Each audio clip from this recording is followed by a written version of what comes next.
ಆನಂದಿಸುವೆನು ದೇವಾ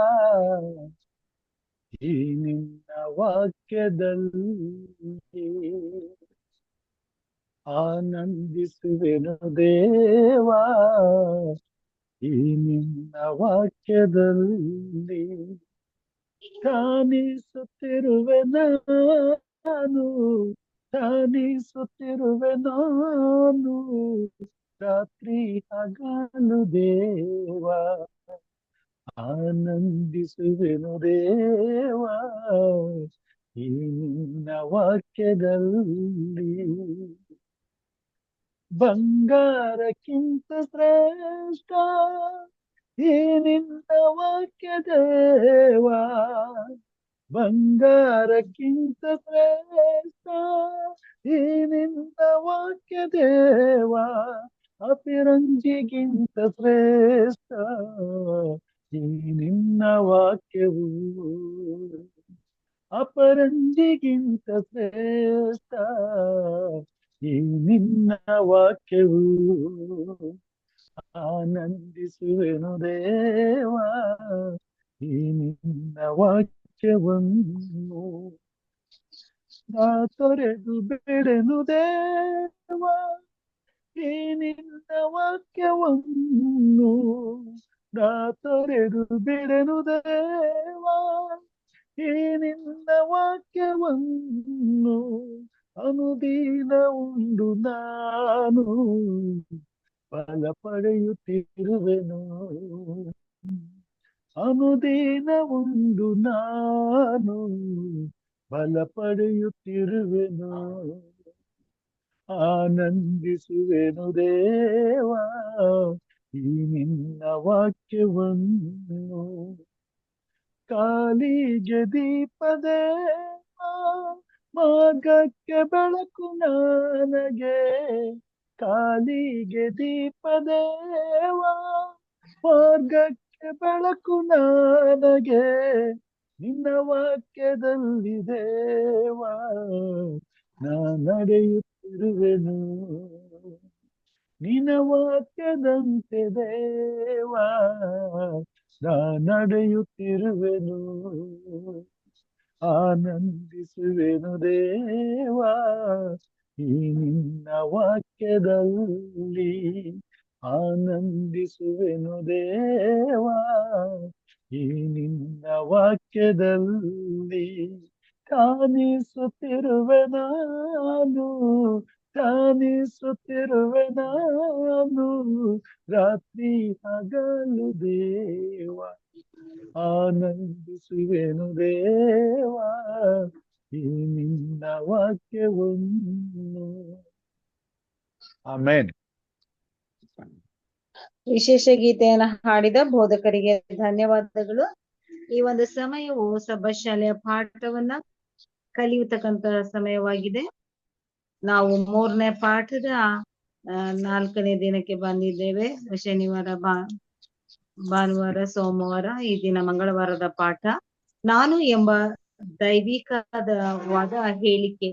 ಈ ಒಂದು ಪಾಠವನ್ನ ಕಲಿಸಿಕೊಡ್ತಕ್ಕಂಥವ್ರು ನಮ್ಮ ಹಿರಿಕರಾದ ಚಿನ್ನಪ್ಪ ಸಾತ್ವಿಕ್ರವರು. ಹಿರಿಕರನ್ನ ಸಭಾಶಾಲೆಯ ಪಾಠವನ್ನ ಕಲಿಸಿಕೊಡಲು ಯೇಸು ಕ್ರಿಸ್ತನ ಸುಮಧುರ ನಾಮದಲ್ಲಿ ಪ್ರೀತಿ ಪೂರ್ವಕವಾಗಿ ಸ್ವಾಗತಿಸುವಂತಳಾಗಿದ್ದೇನೆ. ಹಿರಿಕರೇ, ಇದು ನಿಮ್ಮ ಅಮೂಲ್ಯ ಸಮಯವಾಗಿದೆ. ಧನ್ಯವಾದಗಳು ಸಹೋದರಿ. ಮತ್ತೆ ನಾವು 3ನೇ ದಿನದ ಪಾಠಕ್ಕೆ ಬಂದಿದ್ದೇವೆ. 1, 2, 3, 4ನೇ ದಿನದ ಪಾಠಕ್ಕೆ ಬಂದಿದ್ದೇವೆ. ಮಂಗಳವಾರದ ಒಂದು ಪಾಠ. ಈ ತ್ರೈಮಾಸಿಕದ 3ನೇ ಅಧ್ಯಾಯದ 4ನೇ ದಿನದ ಪಾಠ ಇದಾಗಿದೆ. ನಾನು ಎಂಬ ದೈವಿಕವಾದ ಹೇಳಿಕೆ ಎಂಬುದು ಇದರ ಶೀರ್ಷಿಕೆ ಆಗಿದೆ. ನಿನ್ನೆ ನಾವು ಆರಂಭದಲ್ಲಿ ಹೇಗೆ ಒಂದು ದೊಡ್ಡ ಗಂಡಾಂತರ, ಒಂದು ತೊಂದರೆಗೆ, ಒಂದು ತೊಡಕಿಗೆ ಅವರು ಸಿಲುಕಿಕೊಂಡ್ರು, ದೇವರು ಹೇಗೆ ಮತ್ತೆ ಅವರಿಗೆ ಬೇಕಾದಂತ ಆಶ್ವಾಸನೆಯನ್ನ, ಭರವಸೆಯನ್ನ ಕೊಟ್ಟು ಅವರನ್ನ ನಡೆಸಿದನು, ಅವನು ಹೇಗೆ ಮೋಶೆ ಮತ್ತು ಆರೋನರಿಗೆ ಮತ್ತೆ ವಿಶ್ವಾಸವನ್ನ ತುಂಬಿದನು, ನಂಬಿಕೆಯನ್ನ ಅವರಲ್ಲಿ ಹುಟ್ಟಿಸಿದನು, ಯಾವ ಮಾತುಗಳನ್ನ ದೇವರು ಆಡಿದನು ಅನ್ನೋ ಇದನ್ನ ನಾವು ಈ ದಿನದ ಪಾಠದಲ್ಲಿ ನೋಡ್ತೇವೆ. ಪ್ರಿಯರೇ, ಈ ಪರಿಸ್ಥಿತಿಯಲ್ಲಿ ಸ್ವಾಮಿ ತನ್ನ ಮಾತಿನಿಂದ ಮೋಶೆಗೆ ಧೈರ್ಯವನ್ನ ಹೇಗೆ ತುಂಬತಾನೆ ನೋಡೋಣ. ಇವಾಗ ಮೋಶೆಯ ಸ್ಥಿತಿ ಏನಾಗಿದೆ ಅಂತಂದ್ರೆ ಬಹಳ ದಯನೀಯವಾದ ಸ್ಥಿತಿಯಾಗಿದೆ. ದಯನೀಯ ಅಂತಂದ್ರೆ ಅವನ ಮೇಲೆ ಕನಿಕರ ಪಟ್ಕೊಳ್ಬೇಕು, ದಯೆ ಭರಿಸುವಂತಹ ಒಂದು ಪರಿಸ್ಥಿತಿ, ಅಂದ್ರೆ ಕಷ್ಟದ ಸ್ಥಿತಿ ಆಗಿದೆ. ಫರೋಹನು ಇವನಿಗೆ ವಿರೋಧವಾಗಿ ನಿಂತಿದ್ದಾನೆ. ಯಾವ ಅರಮನೆಯಲ್ಲಿ ಮೋಶೆಯು ಬೆಳೆದನೋ, ಯಾವ ಅರಮನೆ ಅವನನ್ನು ಪೋಷಿಸುತ್ತೋ, ಆ ಅರಮನೆಯಲ್ಲಿ ಆ ಒಂದು ಸಿಂಹಾಸನದ ಎದುರಿಗೆ ಆ ಫರೋಹ ರಾಜನಿಗೆ ಎದುರಾಗಿ ನಿಂತು ಮೋಶೆ ವಾದಿಸ್ತಾ ಇದ್ದಾನೆ. ಫರೋಹನು ಯಾವ ಸೊಪ್ಪನು ಹಾಕಲಿಲ್ಲ. ಈ ಮೋಶೆಯ ಮಾತಿರಲಿ, ಮೋಶೆ ಹೇಳಿದಂತಹ ತನ್ನ ದೇವರು ಸತ್ಯವಾದ ದೇವರು ಅಂತ ಹೇಳಿದಂತಹ ದೇವರು ಕೂಡ ಆತನು ಮರ್ಯಾದೆ ಕೊಡಲಿಲ್ಲ, ಗೌರವಿಸಲಿಲ್ಲ. ಯಾರೋ ಗೊತ್ತಿಲ್ಲ, ನಾನು ನಿಮ್ಮ ಮಾತು ಕೇಳಲ್ಲ ಅಂತ ಹೇಳುವ ಮಾತು ಏನನ್ನಲ್ಲಿ ತಿಳಿಸ್ತದೆ ಅಂತಂದ್ರೆ, ಕೇವಲ ಎಕಶ್ಚಿತ್ ನನ್ನ ರಾಜ್ಯದಲ್ಲಿ ಈ ದಾಸತ್ವದಲ್ಲಿರುವಂತಹ ಭೃತ್ಯರಾಗಿರುವಂತಹ ಈ ಗುಲಾಮ ಸಂತಾನದವರನ್ನ ಆತನು ಯಾವುದೇ ಕಾರಣಕ್ಕೂ ಹೆಚ್ಚು ಅಂತ ತಿಳ್ಕೊಳ್ಳಿಲ್ಲ. ಅವರು ಹೇಳುವಂತ ದೇವರನ್ನು ಸಹ ಆತನು ಹೆಚ್ಚು ಅಂದ್ಕೊಂಡಿಲ್ಲ. ರಾಜನಾದ ನನ್ನಿಂದ ಇವರು ಉಪಕಾರವನ್ನ ತಗೋಬೇಕು, ನಾನು ಇವರಿಗೆ ಕರುಣೆಯನ್ನ ತೋರಿಸ್ಬೇಕು, ನಾನು ಇವರಿಗೆ ಬಿಡುಗಡೆಯನ್ನ ಕೊಡಬೇಕು, ನನ್ನಿಂದ ಇವರ ಜೀವನ ನಡೀತಾ ಇದೆ. ಹೀಗಿರುವಾಗ ಇವರೇನು, ಇವರ ದೇವರೇನು ಅನ್ನುವಂತಹ ಮಾತು, ಅಭಿಪ್ರಾಯ ಫರೋಹನಲ್ಲಿ ಬರುವಂಥದ್ದು ಸಹಜವಾಗಿದೆ. ನಾವು ಕೂಡ ಹಾಗೇನೆ ಯಾವ್ದಾದ್ರು ದೊಡ್ಡ ವ್ಯಕ್ತಿಯನ್ನ ನಾವು ನಮ್ಮ ಅಂತ ಹೇಳ್ಕೊಳ್ಳಿಕ್ಕೆ ಇಷ್ಟಪಡ್ತೇವೆ. ಯಾವನೋ ಒಬ್ಬ ಆಳು, ಯಾವನೋ ಒಬ್ಬ ನಿರ್ಗತಿಕನೋ, ಯಾವನೋ ಒಬ್ಬ ಕಷ್ಟದಲ್ಲಿರುವಂತವನೋ ಅಥವಾ ಒಂದು ಹೆಸರನ್ನು ಕೆಡಿಸ್ಕೊಂಡಿರೋ ವಿಷಯದಲ್ಲಿ ನಾವು ಮಾತಾಡ್ಲಿಕ್ಕೆ ಅಥವಾ ನಮ್ಮವರು ಅಂತ ಹೇಳ್ಕೊಳ್ಳಿಕ್ಕೆ ನಾವು ಮುಂದೆ ಬರಲ್ಲ, ಆಚಿಕೆ ಪಟ್ಕೊಳ್ತೀವಿ, ಇಲ್ಲ ಅದನ್ನ ವಿಷಯವನ್ನ ಮುಚ್ಚಿಡ್ತೇವೆ. ಇಲ್ಲಿ ಮೋಶೆ ಅವನೇನು ದೊಡ್ಡ ಆಯುಧಗಳನ್ನ ಅಥವಾ ದೊಡ್ಡ ಒಂದು ಪರಾಕ್ರಮವನ್ನ ತೋರಿಸ್ಲಿಕ್ಕೆ ಅವನು ಸೈನ್ಯವನ್ನ ಇಟ್ಕೊಂಡು ಬಂದಿಲ್ಲ. ಅವನು ದೇವರ ಹೆಸರಿನಲ್ಲಿ ಬಂದಿದ್ದಾನೆ. ದೇವರು ಹೇಳಿದಂತ ಅದ್ಭುತವನ್ನ, ಆ ಮಹತ್ ಕಾರ್ಯಗಳನ್ನ ಅವನು ಮಾಡಿದ್ದಾನೆ. ಆ ಮಹತ್ ಕಾರ್ಯಗಳನ್ನ ಫರೋಹನು ಕೂಡ ಮಾಡಿಸಿದ್ದಾನೆ. ಫರೋಹನಿಗೆ ಇವನಲ್ಲಿ ಏನು ವಿಶೇಷತೆ ಕಂಡಿಲ್ಲ. ಫರೋಹನಿಗೆ ಇವನಾಗ್ಲಿ ಇವನ ದೇವರ ವಿಷಯದಲ್ಲಾಗ್ಲಿ ವಿಶೇಷತೆನೂ ಕಾಣ್ತಾ ಇಲ್ಲ.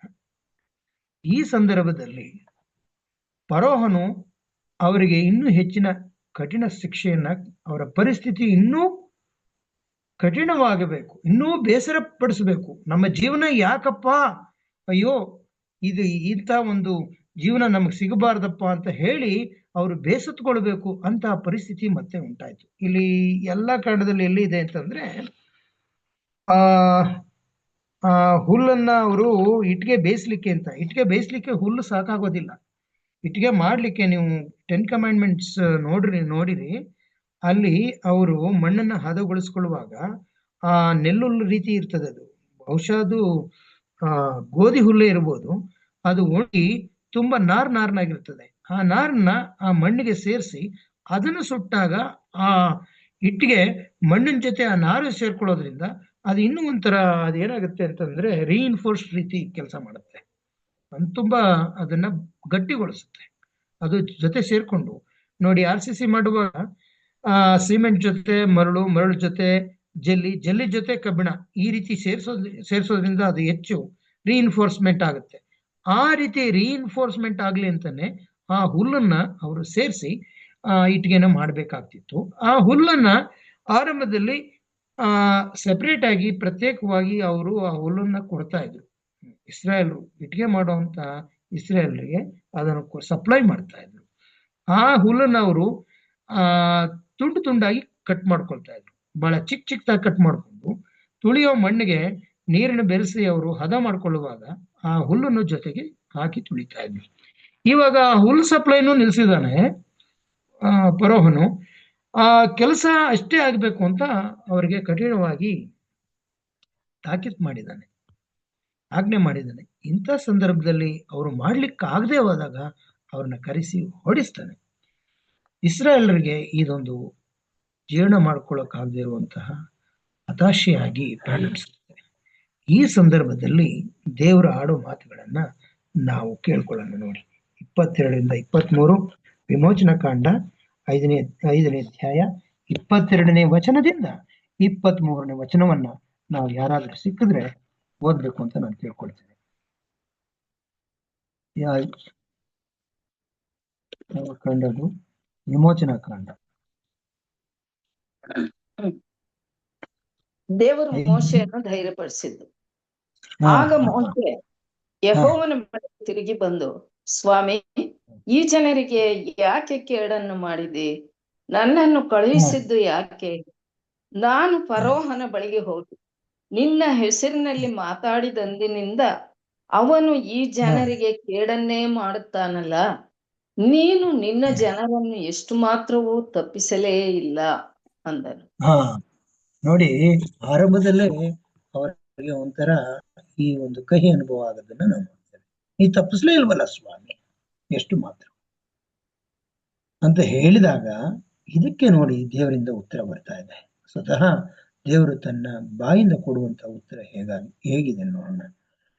ನಾನು ಫರೋಹನಿಗೆ ಮಾಡುವುದನ್ನು ನೀನು ಈಗ ನೋಡುವಿ. ಅವನು ನನ್ನ ಭುಜಬಲದಿಂದ ಅವರನ್ನು ಹೋಗಗೊಡಿಸುವನು. ನನ್ನ ಭುಜಬಲದಿಂದ ಪೀಡಿತನಾಗಿ ಅವರನ್ನು ತನ್ನ ದೇಶದಿಂದ ಹೊರಡಿಸುವನು ಅಂದನು. ಇದಲ್ಲದೆ ದೇವರು ಮೋಶೆಯ ಸಂಗಡ ಮಾತಾಡಿ ಇಂತೆಂದನು, ನಾನು ಯೆಹೋವನು.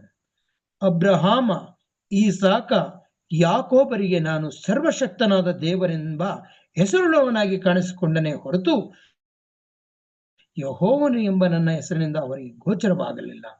ನಾನು ಅವರಿಗೆ ನೀವು ಪ್ರವಾಸವಾಗಿರುವ ಕಾನಾನ್ ದೇಶವನ್ನು ನಿಮಗೆ ಕೊಡುವೆ ಎಂಬುದಾಗಿ ದೃಢವಾಗಿ ವಾಗ್ದಾನ ಮಾಡಿದನಷ್ಟೇ. ದೇವರು ಅಬ್ರಹಾಮನಿಗೆ ಮಾಡಿದಂತಹ ವಾಗ್ದಾನವನ್ನ ಇಲ್ಲಿ ನೆನಪು ಮಾಡ್ಕೊಳ್ತಾ ಇದ್ದಾನೆ. ದೇವರು ವಾಗ್ದಾನವನ್ನ ಮಾಡಿದ್ದಾನೆ. ಇದಕ್ಕೂ ಮೊದಲೇ, ಅಂದ್ರೆ ಈ ಸಂದರ್ಭಕ್ಕೂ ಮೊದಲೇ ಆತನು ವಾಗ್ದಾನ ಮಾಡಿದ್ದಾನೆ. ಆ ವಾಗ್ದಾನವನ್ನು ನೆರವೇರಿಸುವಂತಹ ಒಂದು ಸಮಯವ ಆತನು ಇಟ್ಕೊಂಡಿದ್ನು. ಆ ಸಮಯದಲ್ಲಿ ಅದನ್ನು ನೆರವೇರಿಸ್ತಾ ಇದ್ದಾನೆ. ಕಾಲವು ಪರಿಪೂರ್ಣವಾದಾಗ ಅಂತ ಹೇಳುವಾಗ ಆತನ ಚಿತ್ತಾನುಸಾರವಾಗಿ ಯಾವ ಕಾಲಕ್ಕೆ ಮಾಡ್ಬೇಕು ಅಂತ ಅಂದ್ಕೊಳ್ತಾನೋ ಆ ಕಾಲದಲ್ಲಿ ಅದನ್ನ ಮಾಡ್ತಾನೆ. ಅಂದ್ರೆ ದೇವರು ಒಂದು ಕೆಲಸವನ್ನ ಅಥವಾ ಒಂದು ಯೋಚನೆಯನ್ನ ಬಹಳ ಕ್ರಮಬದ್ಧವಾಗಿ ಮಾಡುವಂತವನಾಗಿರ್ತಾನೆ. ಅಲ್ಲಿ ದುಡುಕು ಸ್ವಭಾವ ಆಗ್ಲಿ, ಅಲ್ಲಿ ನಿಧಾನಗತಿ ಆಗ್ಲಿ, ಇನ್ಯಾವುದು ಇರೋದಿಲ್ಲ. ಅವನು ಸಮಯಕ್ಕೆ ತಕ್ಕ ಹಾಗೆ, ಸಮಯಕ್ಕೆ ಸರಿಯಾಗಿ ಆ ಒಂದು ತೀರ್ಮಾನಗಳನ್ನು ತೆಗೆದುಕೊಂಡು ಆ ತೀರ್ಮಾನಾನುಸಾರವಾಗಿ ಅವನು ಜನರನ್ನ ಉಪಯೋಗಿಸಿಕೊಳ್ಳೋದನ್ನ ನಾವು ನೋಡ್ತೇವೆ. ಇಲ್ಲಿ ಮೋಶೆಗೆ ಈತನಿಗೆ ಹೇಳುವಾಗ ಈ ಮೋಶೆಗೆ ಹೇಳಿದಂತ ಮಾತುಗಳನ್ನ ಆತನು ಮೊದಲೇ ಹೇಳಿರೋದನ್ನ ನಾವು ಅಬ್ರಹಾಮನಿಗೆ ಹೇಳಿದ್ದನ್ನು ನೋಡ್ತೇವೆ. ನಂತರ ಇಸಾಕನಿಗೆ ಹೇಳಿದ್ದನ್ನು ನೋಡ್ತೇವೆ, ಯಾಕೋಬನಿಗೆ ಹೇಳಿದ್ದನ್ನು ನೋಡ್ತೇವೆ. ನೀವು ಅಬ್ರಹಾಮನಿಗೆ ಹೇಳಿದಂತ ವಾಕ್ಯವನ್ನ ಎಲ್ಲಿ ನೋಡ್ತೇವೆ ಅಂತಂದ್ರೆ 12ನೇ ಅಧ್ಯಾಯ ನೋಡ್ರಿ. ಆದಿಕಾಂಡ 12ನೇ ಅಧ್ಯಾಯ ನೋಡ್ರಿ. 12ನೇ ಅಧ್ಯಾಯದಲ್ಲಿ ಎಷ್ಟರಲ್ಲಿ ಇದೆ ಅಂತಂದ್ರೆ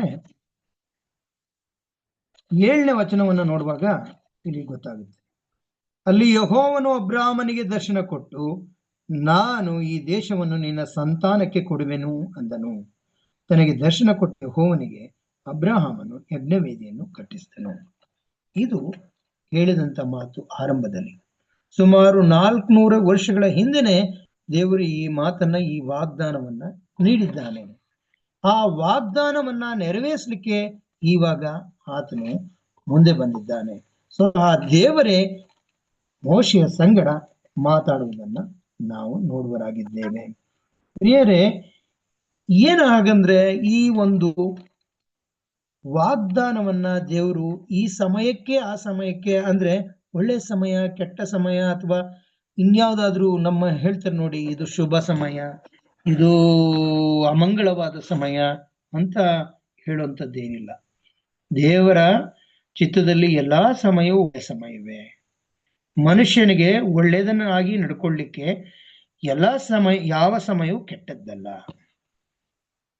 ಮನುಷ್ಯನು ಒಳ್ಳೆಯವನಾಗಿ ಒಳ್ಳೆಯ ಆಯ್ಕೆಯನ್ನ ಮಾಡಿಕೊಳ್ಳಿಕ್ಕೆ ಯಾವ ಸಮಯವೂ ಕೆಟ್ಟದ್ದಲ್ಲ. ಮತ್ತೆ ಮನುಷ್ಯನು ಕೆಟ್ಟದ್ದು ಮಾಡಲಿಕ್ಕೆ ಯಾವ ಸಮಯವೂ ಒಳ್ಳೆಯದೂ ಅಲ್ಲ. ದೇವರ ದೃಷ್ಟಿಯಲ್ಲಿ ಆತನು ಸರ್ವಜ್ಞನಾಗಿರುವುದರಿಂದ, ಅಂದ್ರೆ ಆತನಿಗೆ ಭೂತಕಾಲ, ವರ್ತಮಾನ ಕಾಲ, ಭವಿಷ್ಯತ್ ಕಾಲ ಏಕಪ್ರಕಾರವಾಗಿ ಒಂದೇ ಸಲ ಆತನಿಗೆ ಗೊತ್ತಾಗೋದ್ರಿಂದ, ಭವಿಷ್ಯತ್ ಕಾಲದಲ್ಲಿ ಏನಾಗುತ್ತೆ ಅಂತ ಗೊತ್ತಾಗೋದ್ರಿಂದ ಸ್ವಾಮಿ ತನ್ನ ಜ್ಞಾನಾನುಸಾರವಾಗಿ, ತನ್ನ ಪೂರ್ವ ಜ್ಞಾನ ಹೊಂದಿದ್ರಿಂದ ಆ ಒಂದು ಜ್ಞಾನಾನುಸಾರವಾಗಿ ತನ್ನ ತೀರ್ಮಾನಗಳನ್ನ ಇಲ್ಲಿ ಕೊಡೋದನ್ನ ನೋಡ್ತೇವೆ. ನಾನು ನಿಮ್ಮ ದೇವರು, ನಿನ್ನ ಪಿತೃಗಳ ದೇವರು ಅಂತ ಇಲ್ಲಿ ಆತನು ಹೇಳುವಾಗ, ಜನರಿಗೆ ಆ ಒಂದು ವಾಗ್ದಾನ ಏನು, ನಮ್ಮ ಪಿತೃಗಳು ದೇವರು ಅಂತ ಹೇಳುವಾಗ ಅವರಿಗೆ ಅಲ್ಲಿ ಆ ಇಸ್ರಾಯೇಲರಾಗಿ, ಇಬ್ರಿಯರಾಗಿ ತಮ್ಮ ಪಿತೃಗಳ ದೇವರ ವಿಷಯದಲ್ಲಿ ಅವರು ನಂಬಿಕೆಯುಳ್ಳವರಾಗಿ, ಈಗ ಮೋಶೆದವರ ಸಂಗಡ ಅಲ್ಲ, ಆರೋನ್ನ ಒಂದು ಜ್ಞಾನದಿಂದಾಗಲಿ ಅವನ ಮಾತಿನಿಂದಾಗಲಿ, ಮೋಶೆಯ ಒಂದು ಅದ್ಭುತ ಮಹತ್ ಕಾರ್ಯಗಳಿಂದಾಗಲಿ ಇಲ್ಲಿ ಕೆಲಸ ನಡೀತಾ ಇಲ್ಲ. ಆದ್ರೆ ಸ್ವತಃ ದೇವರೇ ಅವನಿಗೆ ಹೇಳ್ತಾ ಇದ್ದಾನೆ, ಸರ್ವಶಕ್ತನ ದೇವರು ಅಂತ ನಾನು ಕಾಣಿಸ್ಕೊಂಡೆ ಅಂತ ಹೇಳ್ತಾನೆ. ಏನಂತ ಹೇಳ್ತಾ ಇದ್ದಾನೆ, ನೀವು ಪ್ರವಾಸವಾಗಿರುವ ಕಾನಾನ್ ದೇಶವನ್ನು ನಿಮಗೆ ಕೊಡುವೆನೆಂಬುದಾಗಿ ದೃಢವಾಗಿ ವಾಗ್ದಾನ ಮಾಡಿದ್ದೇನೆ ಅಷ್ಟೇ.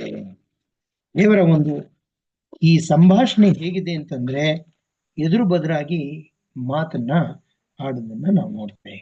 ಆದ್ರೂ ತಂದೆಯಾದ ದೇವರನ್ನಾಗ್ಲಿ ಇಲ್ಲಿ ಆತನು ನೋಡ್ಲಿಲ್ಲ, ಅವನ ಮುಖವನ್ನ ನೋಡ್ಲಿಲ್ಲ ಅಂತ ಹೇಳುವಾಗ ಮಾತು ಅವನಿಗೆ ಸ್ಪಷ್ಟವಾಗಿ ಕೇಳಿಸ್ತಾ ಇತ್ತು ಹೊರತು, ದೇವರ ಇರುವಿಕೆ, ದೇವರ ಮಾತು ಅವನಿಗೆ ಸ್ಪಷ್ಟವಾಗಿ ಕೇಳಿಸ್ತಾ ಇದೆಯೋ ಹೊರತು ದೇವರ ಆ ಮುಖವನ್ನ ಅವನು ನೋಡಿಲ್ಲ. ಎದುರು ಬದರಾಗಿ ಮಾತಾಡ್ತಾ ಇದ್ದಾನೆ ಅಂದ್ರೆ ಅರ್ಥ ಇವನು ಎದುರು ನಿಂತಿದ್ದಾನೆ, ಸ್ವರವನ್ನ ಆತನು ಕೇಳಿಸ್ಕೊಳ್ತಾ ಇದ್ದಾನೆ. ಅದು ಬಿಟ್ರೆ ಸ್ವತಃ ತಂದೆಯಾದ ದೇವರ ಮುಖವನ್ನ ನೋಡಿದ ಅಂತ ಇಲ್ಲಿ ಅರ್ಥ ಬರೋದಿಲ್ಲ. ಐಗುಪ್ತರು ದಾಸರನ್ನಾಗಿ ಮಾಡಿಕೊಂಡಿರುವ ಇಸ್ರಾಯೇಲರ ಗೋಳು ಈಗ ನನಗೆ ಕೇಳಿಸಿತು. ಇವಾಗ ಮಾತ್ರ ಕೇಳಿಸಿಲ್ಲ, ಆವಾಗ್ಲೂ ಕೇಳಿದೆ. ಇವಾಗ ಇನ್ನೂ ಹೆಚ್ಚಿನ ರೀತಿಯಲ್ಲಿ ನನಗೆ ಗೊತ್ತಾಗ್ತಾ ಇದೆ. ನಿಮ್ಮ ಗೋಳು ನನಗೆ ಗೊತ್ತಾಗದೇ ಇರೋ ವಿಷಯ ಅಲ್ಲ, ನಾನು ಚೆನ್ನಾಗಿ ತಿಳ್ಕೊಂಡಿದ್ದೇನೆ. ನಾನು ಮಾಡಿದ ವಾಗ್ದಾನವನ್ನು ನೆನೆಸಿಕೊಂಡಿದ್ದೇನೆ. ಆದುದರಿಂದ ನೀನು ಇಸ್ರಾಯೇಲರಿಗೆ ನನ್ನ ಹೆಸರಿನಲ್ಲಿ ಹೇಳಬೇಕಾದ್ದೇನೆಂದರೆ, ನಾನು ಯೆಹೋವನು. ಐಗುಪ್ತರು ನಿಮ್ಮಿಂದ ಮಾಡಿಸುವ ಬಿಟ್ಟಿ ಕೆಲಸಗಳನ್ನು ನಾನು ತಪ್ಪಿಸಿ ಅವರಲ್ಲಿ ನಿಮಗಿರುವ ದಾಸತ್ವವನ್ನು ತೊಲಗಿಸಿ ನನ್ನ ಕೈ ಚಾಚಿ ಅವರಿಗೆ ಮಹಾಶಿಕ್ಷೆಗಳನ್ನು ವಿಧಿಸಿ ನಿಮ್ಮನ್ನು ರಕ್ಷಿಸುತ್ತೇನೆ. ನೋಡಿ, ಯಾವಾಗ್ಲೂ ಇದು ಕಂಡೀಷನಲ್. ದೇವರು ಕೊಡುವಂತಹ ವಾಗ್ದಾನಗಳಿರ್ಬೋದು, ದೇವರು ಕೊಡುವಂತಹ ಆಶೀರ್ವಾದಗಳಿರ್ಬೋದು, ಇವೆಲ್ಲವೂ ಕಂಡೀಷನಲ್ ಅಂತ. ಹಂಗಂದ್ರೆ ಒಂದು ನೇಮಕ್ಕೆ ಒಳಪಟ್ಟು, ಒಂದು ಕಂಡೀಷನ್ಗೆ ನಿಬಂಧನೆಗೆ ಒಳಪಟ್ಟು, ಷರತ್ತುಗಳನ್ನ ಸೇರಿಸಿ ದೇವರು ಯಾವಾಗಲೂ ಆಶೀರ್ವಾದಗಳನ್ನ ಕೊಡ್ತಾನೆ. ಯಾಕಂದ್ರೆ ಆ ಆಶೀರ್ವಾದಗಳನ್ನು ಆತನು ಮನುಷ್ಯರು ದುರುಪಯೋಗ ಪಡಿಸ್ಕೊಳ್ಬಾರ್ದು. ಆ ವಾಗ್ದಾನವನ್ನ ನೆರವೇರಿಸುವಾಗ ಮನುಷ್ಯರು ಅದನ್ನ ತಪ್ಪಾಗಿ ಉಪಯೋಗಿಸ್ಕೊಳ್ಬಾರ್ದು. ಅದು ತಾನೇ ದೇವರ ಒಂದು ಚಿತ್ತ, ದೇವರ ಯೋಜನೆ ಆಗಿದೆ. ಒಂದು ವೇಳೆ ಅದಕ್ಕೆ ವಿರುದ್ಧವಾಗಿ ತಪ್ಪಾಗಿ ಅದನ್ನ ಬಳಸಿದ ಪಕ್ಷದಲ್ಲಿ ಅವರಿಗೆ ಶಿಕ್ಷೆ ಆಗ್ತಾ ಇತ್ತು. ಅದು ಅವರಿಗೆ ಆಶೀರ್ವಾದವನ್ನ ಕೊಡುವ ಬದಲು ಅವರಿಗೆ ಶಿಕ್ಷೆಯನ್ನ ಕೊಡ್ತಾ ಇತ್ತು. ಅದನ್ನ ಇಲ್ಲಿ ನಾವು ನೆನೆಸ್ಕೋಬೇಕಾಗಿದೆ. ನಾನು ನಿಮ್ಮನ್ನು ನನ್ನ ಪ್ರಜೆ ಎಂದು ಆರಿಸಿಕೊಂಡು ನಿಮಗೆ ದೇವರಾಗಿರುವೆನು. ನೋಡಿ, ಅಲ್ಲಿ ಸ್ಪಷ್ಟವಾಗಿ ಮೋಶೆ ಮುಖಾಂತರ ಆ ಕಷ್ಟದಲ್ಲಿ, ಸಂಕಟದಲ್ಲಿ, ತುಂಬಾ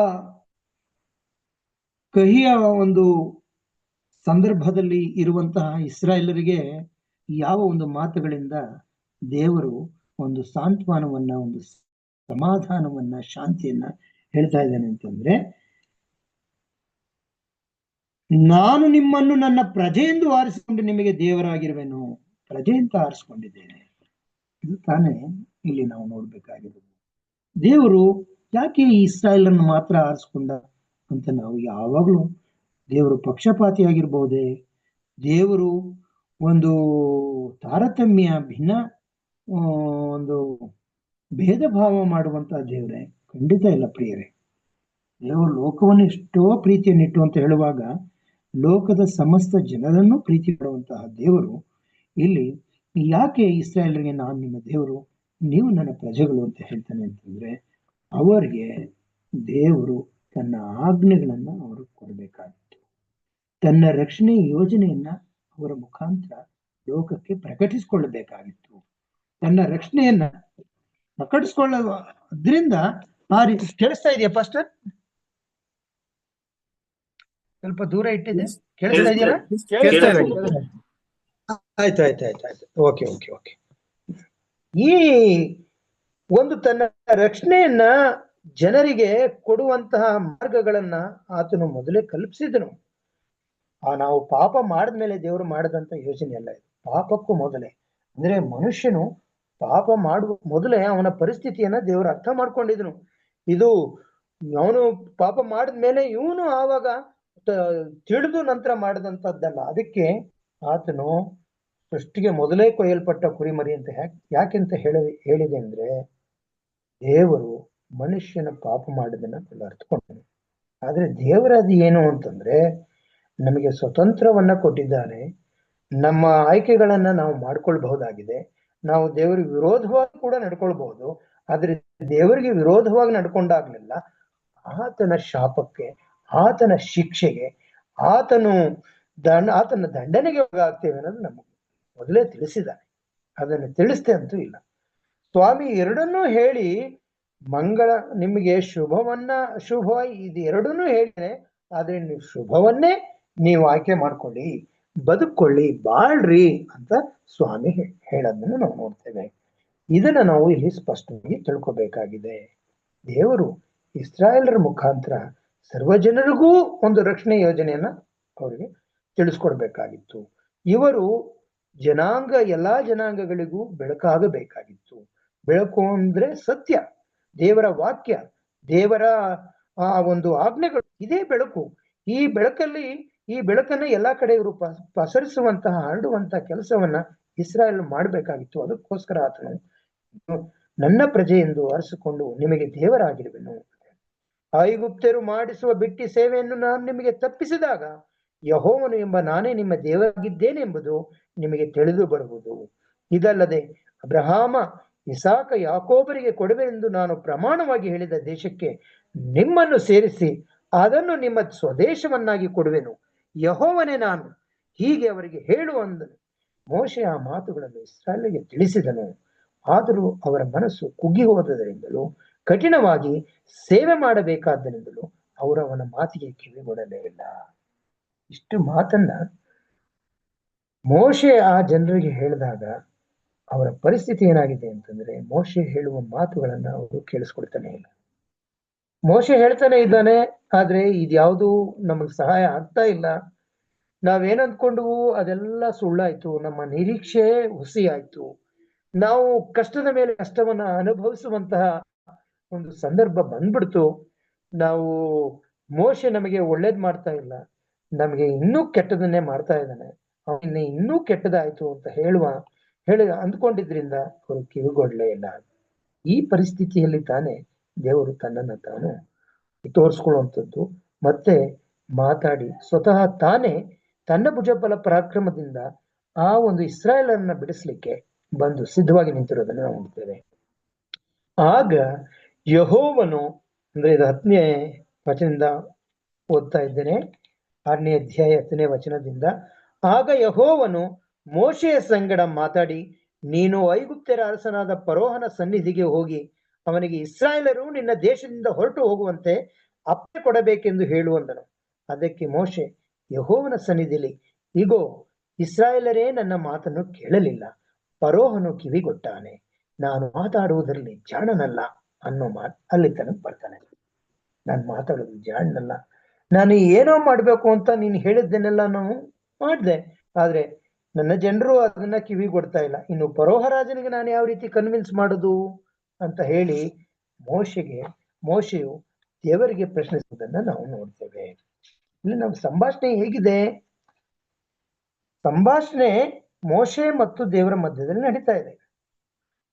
ದೇವರು ಏನ್ ಹೇಳ್ತಾ ಇದ್ದಾನೆ? ನಾನು ನಿಮ್ಮ ದೇವರಾದ ಯೆಹೋವನು, ಅಬ್ರಹಾಮ ಈಸಾಕ ಯಾಕೋಬರಿಗೆ ಕಾಣಿಸಿಕೊಂಡೇನೆ ಅಂತ ಹೇಳ್ತಾ ಇದ್ದಾನೆ.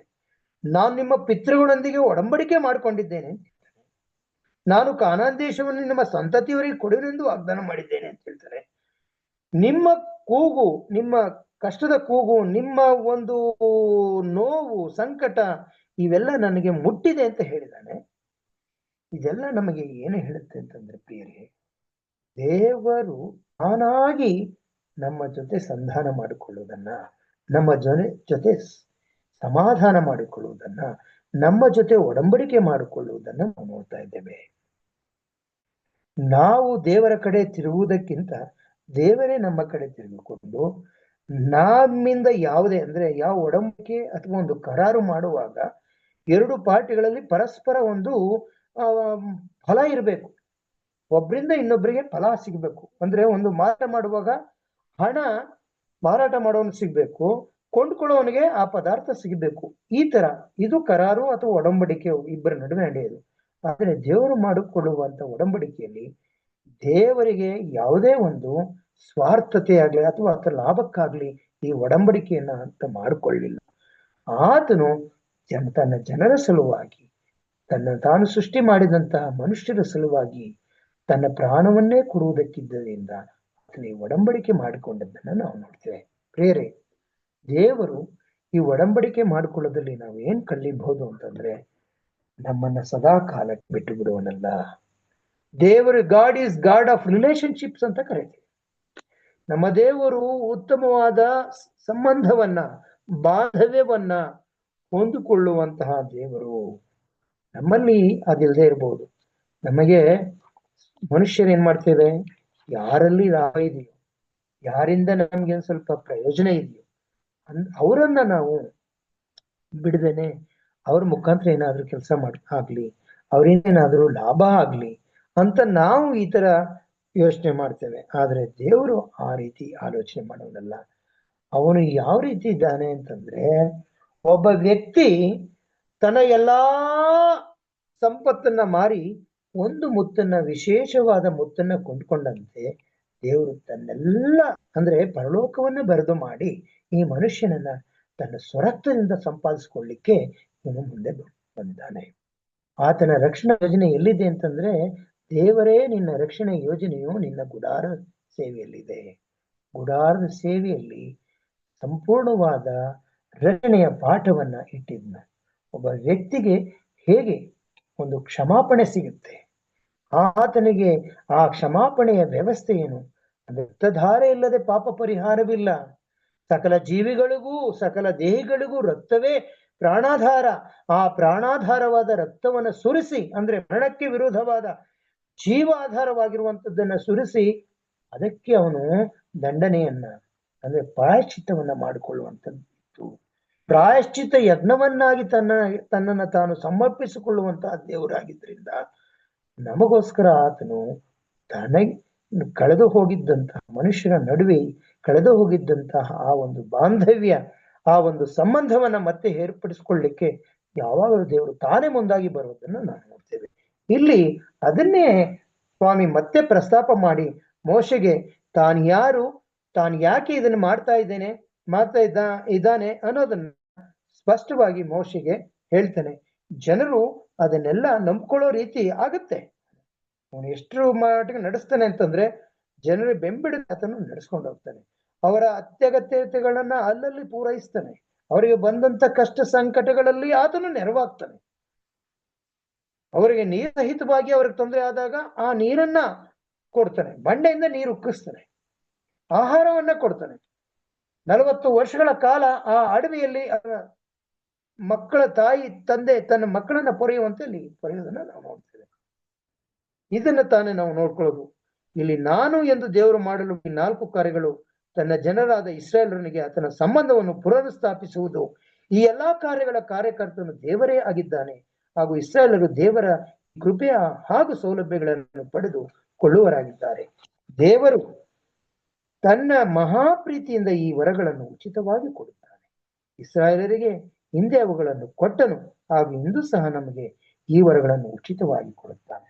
ದೇವರು ಹೇಗೆ ಅವರನ್ನು ನಡೆಸಿದನು, ಹೇಗೆ ಕಳೆದು ಹೋಗಿದ್ದಂತಹ ಅಥವಾ ಆ ಒಂದು ಪರಿಸ್ಥಿತಿಯಲ್ಲಿ, ಬಹಳ ಕಷ್ಟದ ಪರಿಸ್ಥಿತಿಯಲ್ಲಿ ದೇವರು ಅವರ ಮೊರೆಗೆ ಕಿವಿಗೊಟ್ಟು ತಾನೇ ಸ್ವತಃ ಬಂದು ಮೋಶೆ ಮತ್ತು ಆರೋನರ ಸಂಗಡವಿದ್ದು ಅವರನ್ನ ದಾಸತ್ವದಿಂದ, ಐಗುಪ್ತ ದೇಶದಿಂದ, ಆ ಫರೋಹನ ಒಂದು ದಬ್ಬಾಳಿಕೆಯಿಂದ ಬಿಡಿಸಿ ಹಾಲು ಜೇನು ಹರಿಯುವ ಆ ದೇಶಕ್ಕೆ ಕರ್ಕೊಂಡು ಹೋಗ್ಲಿಕ್ಕೆ ಬಂದನು. ಹಾಗೆ ನಮಗೆ ಯಾವಾಗಲೂ ಸಿದ್ಧವಾಗಿ ತನ್ನ ಸಹಾಯನ ಒದಗಿಸ್ಲಿಕ್ಕೆ ಯೆಹೋವನು, ಅಂದ್ರೆ ನಮ್ಮ ಸೃಷ್ಟಿಕರ್ತನಾದ ಯೇಸು ಕ್ರಿಸ್ತನು ಸದಾ ಕಾಲಕ್ಕೂ ಸಿದ್ಧವಾಗಿ ನಮ್ಮ ಜೊತೆ ಇದ್ದಾನೆ ಪ್ರಿಯರೇ. ಆದ್ರಿಂದ ನಮಗೆ ಕಷ್ಟಗಳು ನಷ್ಟಗಳು ಉಂಟಾದಾಗ ಇವೆಲ್ಲ ನಿದರ್ಶನ ರೂಪವಾಗಿ ಕೊಟ್ಟಿರೋದ್ರಿಂದ ನಾವು ಹತಾಶರಾಗಬೇಕಾಗಿಲ್ಲ. ನಮ್ಮ ನಿರೀಕ್ಷೆಯನ್ನ ನಾವು ಬಿಟ್ಟು ಬಿಡಬೇಕಾಗಿಲ್ಲ. ಮಹಾಭಾಗ್ಯಕರವಾದ ನಿರೀಕ್ಷೆಯನ್ನ ಇಟ್ಟುಕೊಂಡು ನಾವು ಜೀವಿಸಬೇಕಾಗಿದೆ.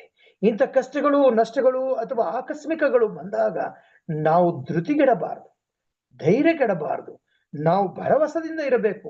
ಯಾಕಂದ್ರೆ ನಮ್ಮ ದೇವರು ವಾಗ್ದಾನಗಳನ್ನು ನೆರವೇರಿಸುವ ದೇವರಾಗಿದ್ದಾನೆ. ನಮ್ಮ ದೇವರು ತನ್ನ ಪಿತೃಗಳಿಗೆ ಮಾಡಿದಂತ ವಾಗ್ದಾನಕ್ಕೆ ತಪ್ಪುವನಲ್ಲ, ಒಡಂಬಡಿಕೆಗೆ ತಪ್ಪುವನಲ್ಲ. ಒಡಂಬಡಿಕೆಯನ್ನ ನೆರವೇರಿಸುವ ದೇವರಾಗಿರುವುದರಿಂದ ಆ ಒಡಂಬಡಿಕೆಯು ಶಾಶ್ವತವಾಗಿರುವುದರಿಂದ ನಾವು ದುಡ್ಡಿಗೆಡದೆ ಭರವಸೆಯುಳ್ಳವರಾಗಿ ನಿರೀಕ್ಷೆ ಇಟ್ಟುಕೊಂಡು ನಂಬಿಗಸ್ತರಾಗಿ ನಡ್ಕೊಳ್ಳುವುದಕ್ಕೆ ಯಾವುದೇ ಒಂದು ಅಡ್ಡಿ ಇಲ್ಲ ಪ್ರಿಯರೇ. ಆವತ್ತು ಅವರಿಗೆ ಯಾವ ರೀತಿ ದೇವರು ದೊರಕುದನು, ಯಾವ ರೀತಿ ದೇವರ ಸಹಾಯ ದೊರಕಿತು, ಯಾವ ರೀತಿ ಅವರು ಬಿಡುಗಡೆ ಹೊಂದಿದರು, ವಿಮೋಚಕನಿಂದ ವಿಮೋಚನೆಯನ್ನ ಹೊಂದಿದರು, ಹಾಗೆ ಇವತ್ತು ಕೂಡ ನಾವು ಬಿಡುಗಡೆಯನ್ನ ಹೊಂದಿ ವಿಮೋಚಕನಾದ ನಮ್ಮ ಯೇಸು ಕ್ರಿಸ್ತನಿಂದ ವಿಮೋಚನೆ ಹೊಂದಿ ರಕ್ಷಣೆಯನ್ನ ಪಡ್ಕೊಳ್ಳೋದು ಖಂಡಿತವಾಗಿ ಸಾಧ್ಯವಾಗುತ್ತೆ. ಆದ್ರಿಂದ ನಾವು ಯಾವತ್ತೂ ಧೈರ್ಯಗೆಡಬಾರ್ದು, ನಾವು ಗುಣಗುಟ್ಟಬಾರ್ದು. ಈ ಆರಂಭದಲ್ಲಿ ಆದಂತಹ ತೊಂದರೆಗಳು ನಮಗೂ ಇರ್ತವೆ. ದೇವರನ್ನ ಸ್ವೀಕಾರ ಮಾಡಿದ್ದೇವೆ, ಯೇಸು ಕ್ರಿಸ್ತನನ್ನ ಭಕ್ತರಾಗಿದ್ದೇವೆ ಅಂದಾಗ ನಮಗೆ ಸಹಜವಾಗಿ ಎಲ್ಲ ಕಡೆಯಿಂದಲೂ ಒಂದು ಕಷ್ಟಗಳು, ಒಂದು ವಿರೋಧಗಳು, ಹಿಂಸೆಗಳು ಬರ್ಲಿಕ್ಕಿವೆ. ಅದರಲ್ಲಿ ಯಾವ ಒಂದು ಸಂದೇಹವೂ ಬೇಡ. ಆದರೆ ನಮ್ಮ ಸಂಗಡ ಯೇಸು ಕ್ರಿಸ್ತನೇ ಇರ್ತಾನೆ, ನಮ್ಮನ್ನ ಆತನು ನಡೆಸುವನಾಗಿದ್ದಾನೆ. ನಮಗೆ ಬರುವಂತಹ ಎಲ್ಲಾ ಕಷ್ಟಗಳು ಸಂಕಟಗಳು ನಮ್ಮ ಹಿತಕ್ಕಾಗಿ ಇರ್ತವೆ. ನಾವು ಬಲಹೀನತೆಯಲ್ಲೇ ನಾವು ಬಲವನ್ನು ಹೊಂದೋದ್ರಿಂದ ನಮ್ಮ ಬಲಹೀನತೆಯಲ್ಲಿ ನಾವು ಧೃತಿಗೆಡಬಾರದು. ದೇವರು ಸರ್ವಶಕ್ತನು, ಸರ್ವಜ್ಞನು, ಸರ್ವವ್ಯಾಪಿಯಾಗಿದ್ದಾನೆ, ಅದ್ಭುತ ಸ್ವರೂಪನಾಗಿದ್ದಾನೆ, ನಿತ್ಯನಾದ ತಂದೆ ಆಗಿದ್ದಾನೆ. ಆದ್ದರಿಂದ ಪ್ರಿಯರೇ, ಇಂಥ ಒಂದು ತಂದೆ, ಇಂಥ ಒಬ್ಬ ರಕ್ಷಕ ನಮ್ಮ ಜೊತೆ ಇರೋದ್ರಿಂದ ನಾವು ಧೃತಿಗೆಡದೆ ಈ ಒಂದು ಕೆಲಸವನ್ನ, ಈ ಲೋಕದಲ್ಲಿ ನಮ್ಮ ಪ್ರಯಾಣವನ್ನ ಸಾಗಿಸಬೇಕಾಗಿದೆ. ಆತನೇ ನಮ್ಮನ್ನ ಹೊತ್ತು ಸಾಗಿಸುವನಾಗಿದ್ದಾನೆ. ಸತ್ಯವೇದದಲ್ಲಿ ಬೇರೆ ಯಾವ ವ್ಯಕ್ತಿಗಳು ಒಳ್ಳೆಯ ಕಾರಣಗಳಿಗಾಗಿ ದೇವರ ಮುಂದೆ ಕಣ್ಣೀರಿಟ್ಟು ಮೊರೆಯಿಟ್ಟಿದ್ದಾರೆ? ನಿಮ್ಮ ಪರಿಸ್ಥಿತಿಯ ಬಗ್ಗೆ ಕೆಲವು ವೇಳೆ ದೇವರ ಮುಂದೆ ಹೃದಯಾಂತರಾಳದಿಂದ ಮೊರೆ ಇರುವುದು ಯಾಕೆ ಸರಿಯಾಗಿದೆ? ಆದ್ರೆ ಅದನ್ನು ಯಾಕೆ ನಂಬಿಕೆ ಮತ್ತು ಭರವಸೆಯಿಂದ ಮಾಡಬೇಕು? ನೋಡಿ, ದೇವರು ನಂಬಿಗಸ್ತನಾಗಿರೋದ್ರಿಂದ ನಮ್ಮಲ್ಲಿ ನಂಬಿಕೆ ಹುಟ್ಟುತ್ತೆ. ಆತನು ನಂಬಿಕೆಯನ್ನ ಹುಟ್ಟಿಸುವವನು, ಪೂರೈಸುವವನು ಆಗಿದ್ದಾನೆ. ನಮ್ಮ ಪಾಪಗಳಿಗೆ ಪಶ್ಚಾತ್ತಾಪವನ್ನು ಉಂಟು ಮಾಡಲಿಕ್ಕೆ ಆತನ ಕನಿಕರವೇ ಕಾರಣವಾಗಿರ್ತದೆ. ನಾವು ಅದು ಪಡಬೇಕಷ್ಟೇ. ನಾವು ನಮ್ಮ ಪಾಪಗಳಿಗೆ ಪಶ್ಚಾತ್ತಾಪ ಪಡೋದೇ ಒಂದು ಪ್ರಾಯಶ್ಚಿತ್ತ. ಇನ್ನು ಅದಕ್ಕಿಂತ ಏನಿಲ್ಲ. ಕ್ಷಮೆ ಕೇಳ್ಕೊಳ್ಬೇಕು. ದೇವರು ಇನ್ನೇನನ್ನು ಬಯಸೋದಿಲ್ಲ. ನಾವು ಪೂರ್ಣ ಹೃದಯದಿಂದ ಕ್ಷಮೆ ಕೇಳ್ಕೊಳ್ಳುವಾಗ ನಮಗೆ ಆ ಒಂದು ನೀತಿ ನಿರ್ಣಯ ಸಿಗುತ್ತೆ, ಅಂದ್ರೆ ಜಸ್ಟಿಫಿಕೇಶನ್ ಸಿಗುತ್ತೆ. ದೇವರು ನೀತಿ ನಿರ್ಣಯವನ್ನ ಮಾಡ್ಲಿಕ್ಕೆ ನಮ್ಮನ್ನು ಕಾಯಿಸೋದಿಲ್ಲ. ಒಳ್ಳೆಯ ಒಂದು ಸಮಯ ಬರಲಿ, ಒಳ್ಳೆಯ ಒಂದು ಸಂದರ್ಭ ಸಿಗ್ಲಿ ಅಂತ ಕಾಯಿಸೋದಿಲ್ಲ. ಆತನ ಯೋಜನೆಗಳಲ್ಲಿ ಆಗುವಂತ ಘಟನೆಗಳು ಆತನ ಒಂದು ಪೂರ್ವ ಜ್ಞಾನಕ್ಕೆ, ಅಂದ್ರೆ ಮೊದಲೇ ತಿಳಿದಿರುವಂತ ಜ್ಞಾನಕ್ಕನುಸಾರವಾಗಿ ನಡೆಯಬಹುದಾಗಿದೆ ಹೊರತು, ಆದ್ರೆ ಆತನು ನಮ್ಮ ಕ್ಷಮೆಯನ್ನ ಕೇಳುವಾಗ, ನಮ್ಮ ಪಾಪಗಳಿಗೆ ನಾವು ಪಶ್ಚಾತ್ತಾಪ ಪಡುವಾಗ ಒಂದು ಒಳ್ಳೆಯ ಸಮಯವನ್ನ ಯಾವಾಗಲೂ ಕಾಯ್ಕೊಳ್ಬಾರ್ದು. ನಾವು ನಮ್ಮ ಪಾಪಗಳಿಗೆ ಖಂಡಿತವಾಗಿ ತಕ್ಷಣವೇ ನಾವು ಅದನ್ನ ಮಾಡ್ಕೋಬೇಕಾಗಿದೆ. ಆ ತಕ್ಷಣವಾಗಿ ಮಾಡ್ಲಿಲ್ಲ ಅಂತಂದ್ರೆ ಅದು ದೇವರು ನಮ್ಮ ಪಾಪಗಳನ್ನ ತಿಳಿಸಿಯೂ ಸಹ ನಾವು ಅದನ್ನ ಜೀರ್ಣ ಮಾಡ್ಕೊಂಡಿದ್ದೇವೆ, ಅದನ್ನ ರೂಢಿ ಮಾಡ್ಕೊಂಡಿದ್ದೇವೆ ಅಂತ ಹೇಳಿದ್ರೆ ನಮ್ಮ ಒಂದು ಮನಸ್ಸಾಕ್ಷಿಯನ್ನು ನಾವು ಸಾಯಿಸ್ಕೊಂಡಿದ್ದೇವೆ ಅಂತ ಆಗುತ್ತೆ. ನಮ್ಮ ಮನಸ್ಸಾಕ್ಷಿಯನ್ನು ನಾವು ಇಟ್ಟಿದ್ದಾನೆ ದೇವರು. ಪ್ರತಿಯೊಬ್ಬ ಮನುಷ್ಯನಿಗೂ ಮನಸ್ಸಾಕ್ಷಿ ಕೊಟ್ಟಿದ್ದಾನೆ. ಆ ಮನಸ್ಸಾಕ್ಷಿ ಒಳ್ಳೆಯದನ್ನೇ ನಿರ್ದೇಶನ ಮಾಡುತ್ತೆ, ಒಳ್ಳೆಯದನ್ನೇ ಹೇಳ್ಕೊಡುತ್ತೆ. ಅದು ಮನಸ್ಸಾಕ್ಷಿ ನಮ್ಗೆಂದು ಮೋಸ ಮಾಡೋದಿಲ್ಲ. ನಾವು ಕಳ್ತನ ಮಾಡುವಾಗ ಅಥವಾ ತಪ್ಪು ಮಾಡುವಾಗ ಇದು ತಪ್ಪು ಅಂತ ಹೇಳ್ಕೊಟ್ಟಿರುತ್ತೆ. ಆ ಮನಸ್ಸಾಕ್ಷಿಯನ್ನ ನಾವು ತಿಳಿದು ನಾವು ಕೆಲಸ ಮಾಡಿರ್ತೇವೆ. ಆದ್ರಿಂದ ಅಲ್ಲಿ ನಮಗೆ ಗೊತ್ತಾಗುತ್ತೆ ನಾವು ತಪ್ಪಿತಸ್ಥರು, ನಾವು ಪಾಪಿಗಳು ಅಂತ. ಪ್ರಿಯರೇ, ಇವತ್ತಿಗೆ ಈ ಪಾಠವನ್ನ ನಾವು ಕಲಿಯೋಣ, ಇಷ್ಟಕ್ಕೆ ಇಟ್ಕೊಳ್ಳೋಣ. ಮುಂದೆ ನಾಳೆ ದಿನ ಇನ್ನೂ ಹೆಚ್ಚಿನ ರೀತಿಯಲ್ಲಿ ಕಲಿಯಬಹುದಾಗಿದೆ. ನಾನು ನಿಮಗೆ ಮತ್ತೊಂದ್ಸಲಿ ಹೇಳೋದು ಅಂತಂದ್ರೆ, ದೇವರು ಒಂದು ಒಳ್ಳೆಯ ಸಮಯ, ಒಂದು ಕೆಟ್ಟ ಸಮಯ, ಒಂದು ಶುಭ ಸಮಯ, ಒಂದು ಅಶುಭ ಸಮಯ ಅಂತ ಇಟ್ಟಿಲ್ಲ. ಎಲ್ಲಾ ಸಮಯವೂ ಒಳ್ಳೆಯವೇ. ಒಬ್ಬ ವ್ಯಕ್ತಿಗೆ ನಾವು ಒಂದು ಮಗುಗೆ ನಾವು ಯಾವಾಗ ಆಹಾರ ಕೊಡ್ಬೇಕು, ಯಾವಾಗ ಅದಕ್ಕೆ ಇನ್ನೂ ಹೆಚ್ಚಿನ ಗಟ್ಟಿ ಆಹಾರ ಕೊಡ್ಬೋದು ಅಂತ ನಾವು ನೋಡಿ ಮಾಡ್ತೀವಲ್ವಾ, ಹಾಗೆ ದೇವರು ಒಂದು ಸರಿಯಾದ ಸಂದರ್ಭಗಳಿಗೆ ಬಂದು ಮನುಷ್ಯನ ನಡೆಸುವಂತವನಾಗಿರ್ತಾನೆ. ಆದ್ರೆ ಒಳ್ಳೆಯ ಕಾಲ, ಕೆಟ್ಟ ಕಾಲ, ಇದು ಹಣೆ ಬರಹ, ಇದು ವಿಧಿ ಲೀಲೆ, ದೇವರು ಮುಂದೆ ನಾವೇನು, ಆತನೇ ಇದನ್ನ ಮಾಡಿದ್ದಾನೆ, ಈ ತರ ಎಲ್ಲ ಮಾತಾಡಬಾರ್ದು. ದೇವರು ಏನಾದ್ರೂ ಒಂದು ನಮಗೆ ಕಷ್ಟದಲ್ಲಿ ಪರಿಸ್ಥಿತಿ ಇದೆ ಅಂತಂದ್ರೆ ನಾವು ಒಳ್ಳೆಯ ಆಯ್ಕೆಯನ್ನ ಮಾಡ್ಕೊಳ್ಬೇಕಾಗಿದೆಯೋ ಹೊರತು ಆ ಕಷ್ಟವನ್ನ ದಾಟಿ ಯಾವುದೇ ಒಂದು ಸಂದರ್ಭದಲ್ಲೂ ನಾನು ಜಯವನ್ನೇ ಸಾಧಿಸ್ಬೇಕು ಅನ್ನೋ ಹಠನೂ ಕೂಡ ನಮಗಿರ್ಬಾರ್ದು. ಯಾಕಂತಂದ್ರೆ ಯೇಸು ಕ್ರಿಸ್ತನೇ ಜಯ. ಅವನು ಏನ್ ತಿಳ್ಕೊಂಡ ಸೈತಾನು? ಯೇಸು ಕ್ರಿಸ್ತನು ಸೋತನು, ಯೇಸು ಕ್ರಿಸ್ತನ ನಾನು ಹಿಂಸೆ ಕೊಡ್ತಾ ಇದ್ದೇನೆ, ಯೇಸು ಕ್ರಿಸ್ತನು ಶಿಲುಬೆಯ ಮರಣ ಹೊಂದಿದನು ಅಂತ ಅವನು ತಿಳ್ಕೊಂಡು. ಆದ್ರೆ ಮರಣ ಹೊಂದೋದ್ರಿಂದಲೇ ಯೇಸು ಕ್ರಿಸ್ತನು ಮರಣಾಧಿಕಾರಿಯನ್ನ ಜಯಿಸಿದನು. ಇದನ್ನು ನಾವು ತಿಳ್ಕೊಳ್ಬೇಕಾಗಿದೆ. ಯೇಸು ಕ್ರಿಸ್ತನ ಕಷ್ಟಗಳಲ್ಲಿ, ಸಂಕಟಗಳಲ್ಲಿ, ದುಃಖಗಳಲ್ಲಿ ನಾವು ಪಾಲುಗಾರರಾಗಿ ಬೇಕಾಗಿರೋದ್ರಿಂದ ಕಷ್ಟಗಳು, ಸಂಕಟಗಳು, ದುಃಖಗಳು, ಬರುವ ನಷ್ಟಗಳು, ಇಲ್ಲವೇ ಹಿಂಸೆಗಳು, ಇವ್ಯಾವೂ ಕೂಡ ನಮಗೆ ನಮ್ಮ ಒಂದು ಕ್ರೈಸ್ತತ್ವಕ್ಕೆ ಅಥವಾ ನಮ್ಮ ಒಂದು ನಂಬಿಕೆಯನ್ನ ಅವು ಎಂದಿಗೂ ಕೆಡಿಸಬಾರ್ದು. ಆ ನಂಬಿಕೆಯನ್ನ ನಾವು ಬಿಟ್ಟುಬಿಡಬಾರ್ದು, ನಂಬಿಕೆ ನಾವು ತಗ್ಗಿಸಬಾರ್ದು. ನಾವು ಪೂರ್ಣ ವಿಶ್ವಾಸದಿಂದ, ಪೂರ್ಣ ನಿರೀಕ್ಷೆಯಿಂದ, ನಾವು ಭರವಸೆ ಉಳ್ಳವರಾಗಿ ಈ ಒಂದು ಜೀವನವನ್ನ ಸಾಧಿಸುವುದಕ್ಕೆ ದೇವರು ನಮಗೆ ಎಲ್ಲಾ ಸಹಾಯವನ್ನು ಕೊಡೋನಾಗಿದ್ದಾನೆ. ಯಾವುದಾದ್ರೂ ವಿಷಯಗಳಿದ್ರೆ, ಪ್ರಶ್ನೆಗಳಿದ್ರೆ ನೀವು ಕೇಳಬಹುದಾಗಿದೆ ಪ್ರಿಯರೇ. ಅಥವಾ ಇನ್ನೇನಾದರೂ ಇದಕ್ಕೆ ಹೆಚ್ಚಿನ ಒಂದು ವಿಷಯವನ್ನ ನೀವು ಸೇರಿಸುವಂತವರಾಗಿದ್ರೂ ಸಹ ನಿಮಗೆ ಒಂದು ಸ್ವಾಗತವನ್ನು ನಾನು ಮಾಡೋನಾಗಿದ್ದೆ. ಸಭಾಶಾಲೆಯ ಪಾಠವನ್ನು ಸವಿವರವಾಗಿ ತಿಳಿಸಿಕೊಟ್ಟಂತಹ ಹಿರಿಯರಾದ ಚಿನ್ನಪ್ಪ ಸಾತ್ವಿಕ್ರವರಿಗೆ ಧನ್ಯವಾದಗಳನ್ನ ಸಲ್ಲಿಸ್ತೇನೆ. ಈ ಒಂದು ಸಮಯವು ಪ್ರಶ್ನೆಯನ್ನ ಕೇಳ್ತಕ್ಕಂಥ ಸಮಯ. ನಿಮ್ಗೆ ಯಾವ್ದಾದರೂ ಈ ದಿನದ ಪಾಠದಲ್ಲಿ ಪ್ರಶ್ನೆಗಳಿರೋದಾದ್ರೆ ಕೇಳಬಹುದು.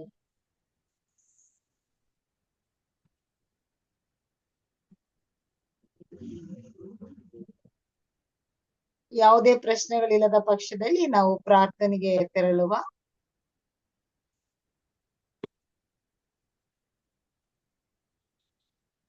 ಪ್ರಾರ್ಥನೆ ವಿಜ್ಞಾಪನೆಗಳಿರೋದಾದ್ರೆ ತಿಳಿಸಿಕೊಡಲು ವಿನಂತಿಸ್ತೇನೆ. ಸಹೋದರ ಹರೀಶ್ ರವರು ನಮ್ಮನ್ನ ಪ್ರಾರ್ಥನೆಯಲ್ಲಿ ನಡೆಸಿ ಬೋಧಕರಾದ ಬೋಧಕರಾದ ಜಾನ್ಸನ್ ಯೇಸುದಾಸ್ ರವರು ಪರಲೋಕದ ಪ್ರಾರ್ಥನೆಯೊಡನೆ ಅಂತ್ಯಾಶೀರ್ವಾದದಲ್ಲಿ ನಡೆಸಲು ವಿನಂತಿಸ್ತೇನೆ.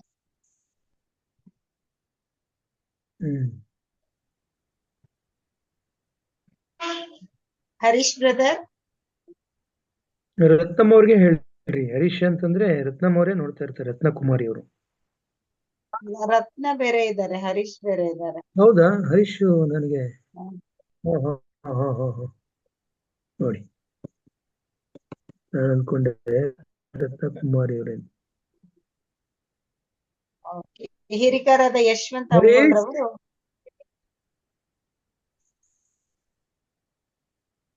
ಪ್ರಾರ್ಥನೆಯಲ್ಲಿ ಮುನ್ನಡೆಸಿ.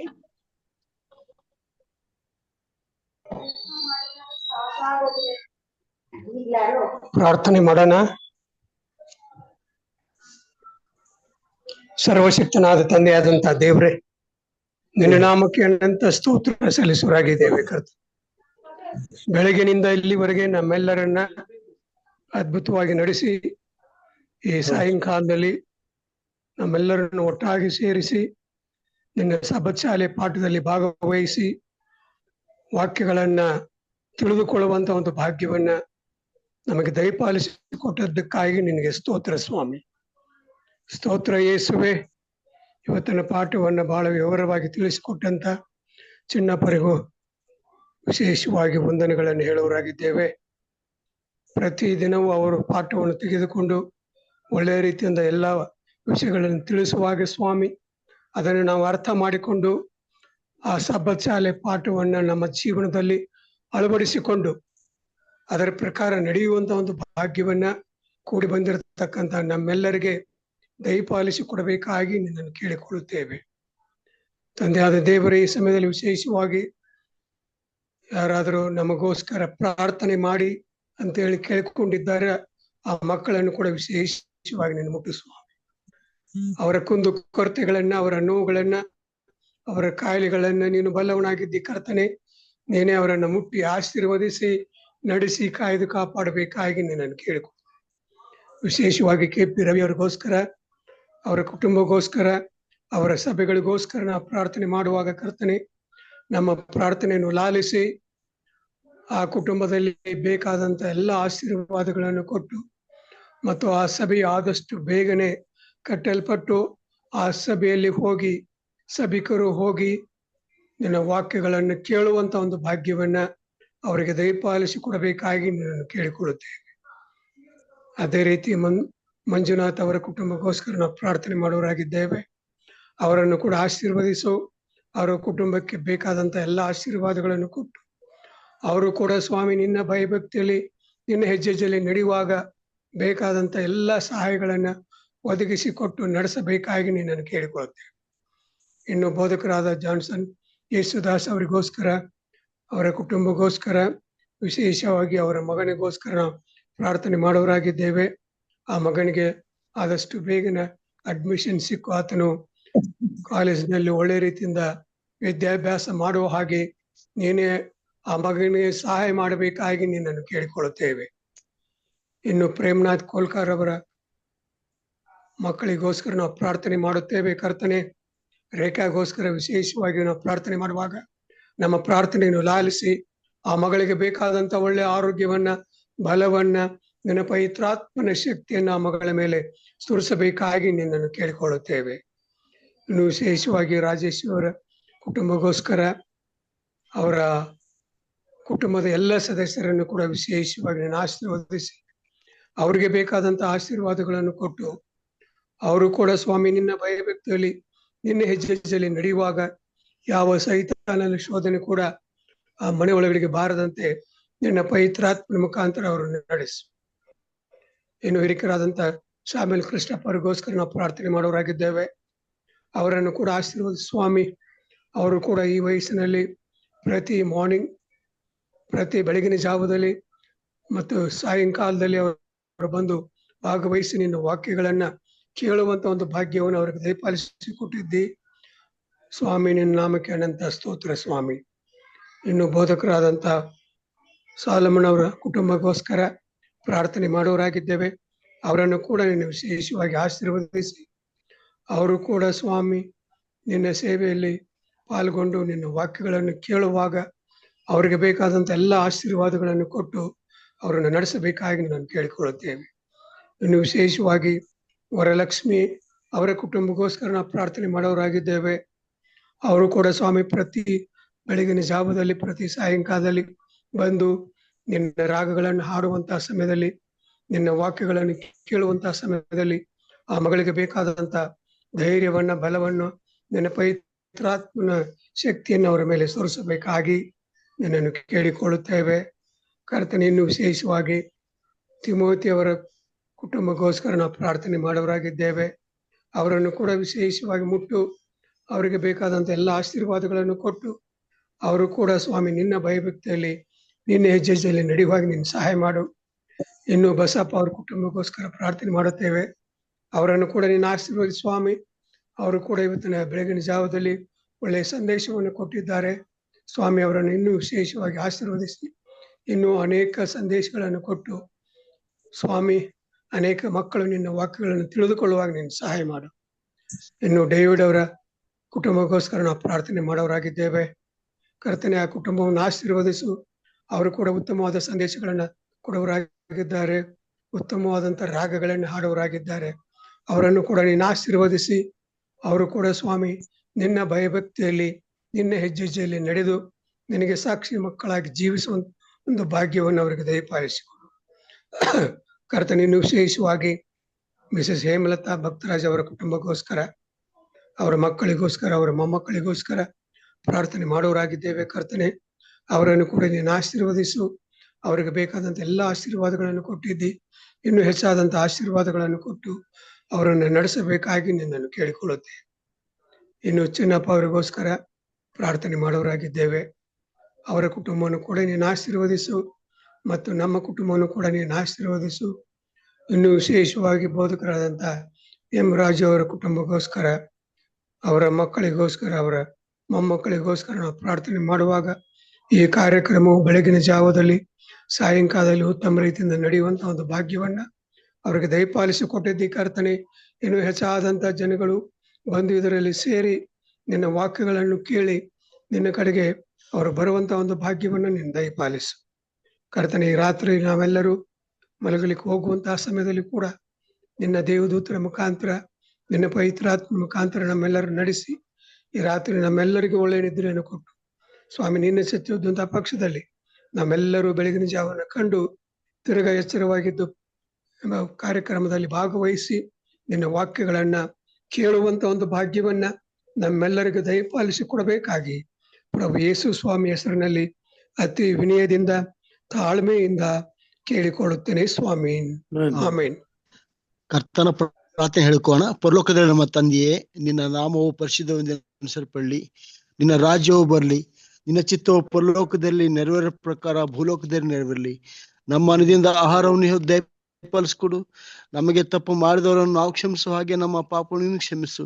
ನಮ್ಮನ್ನು ಸೋದನಿಗೆ ಸೇರಿಸದೆ ಕೇಳಿನ ತಪ್ಪಿಸು.